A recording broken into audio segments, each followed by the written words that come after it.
বন্ধুরা, আজ আলোচনা করব অসমের গর্ব জুবিন গার্গের মৃত্যু ও ওনার কৃতিত্ব নিয়ে।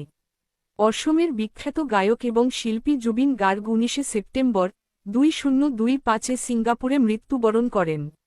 তিনি নর্থ ইস্ট ইন্ডিয়া ফেস্টিভ্যালে অংশগ্রহণের জন্য সিঙ্গাপুরে গিয়েছিলেন।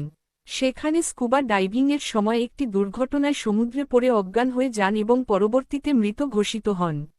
এই ঘটনায় তার বয়স ছিল 52 বছর। অসমের মুখ্যমন্ত্রী হিমন্ত বিশ্ব শর্মা এবং অন্যান্য নেতারা তার মৃত্যুতে শোক প্রকাশ করেছেন। জুবিন গার্গের কৃতিত্ব। জুবিন গার্গ, যিনি জুবিন বরঠাকুর নামেও পরিচিত, অসমের একজন প্রখ্যাত বহুমুখী শিল্পী, যিনি গায়ক, সঙ্গীত পরিচালক, সুরকার, গীতিকার, অভিনেতা, চলচ্চিত্র পরিচালক এবং দাতব্যকর্মী হিসেবে পরিচিত। 1972 সালের 18 নভেম্বর জোরহাটে জন্মগ্রহণকারী তিনি অসমীয়া সঙ্গীতের আইকন হিসেবে বিবেচিত।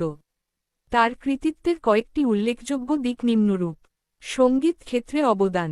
তিনি 30-40টি ভাষায় অসমিয়া, বাংলা, হিন্দি, তামিল, তেলুগু, কন্নড়, মালায়ালাম, মারাঠি, ওড়িয়া, বড়ো, নেপালি ইত্যাদি 32,000-38,000টিরও বেশি গান রেকর্ড করেছেন, যার মধ্যে প্রতি বছর 800টিরও বেশি গান অন্তর্ভুক্ত।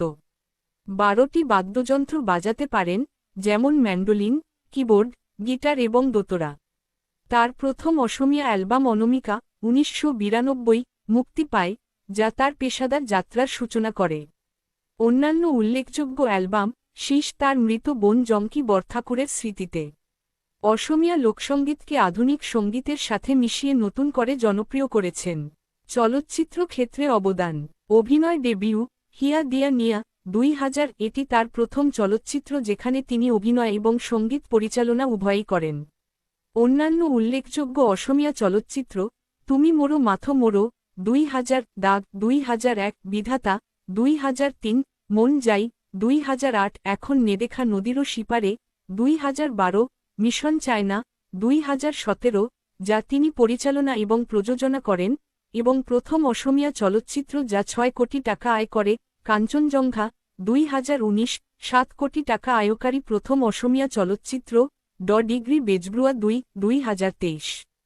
সঙ্গীত পরিচালনায় 15টিরও বেশি অসমীয়া চলচ্চিত্রে কাজ করেছেন। পুরস্কার ও সম্মাননা। 1992 সালের যুব উৎসবে ওয়েস্টার্ন সোলো পারফরমেন্সের জন্য স্বর্ণপদক। জাতীয় চলচ্চিত্র পুরস্কার, মন যাই চলচ্চিত্রের সেরা সঙ্গীত পরিচালনা। অসম রাজ্য চলচ্চিত্র পুরস্কার, একাধিকবার সেরা সঙ্গীত পরিচালক এবং সেরা প্লেব্যাক গায়ক। ফিল্মফেয়ার অ্যাওয়ার্ডস ইস্ট, সেরা